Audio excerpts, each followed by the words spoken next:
What you see above me is the Haiku Big Ass Fan. Now this is a pretty big room, so we thought we'd need a pretty big fan. We did in the past have just a regular fan and the quality was not very good, so we thought we'd go with this. So I have to say that this fan it's an amazing piece of engineering. It's brilliantly well made. You get a remote control to operate it with. It actually has a light in it as well that you can dim.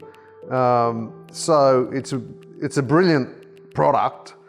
It's actually nicer if it blows air upwards. So it's better to distribute the heating in the room if it blows upwards, and then the heating comes down around the edges of the room at a lower velocity.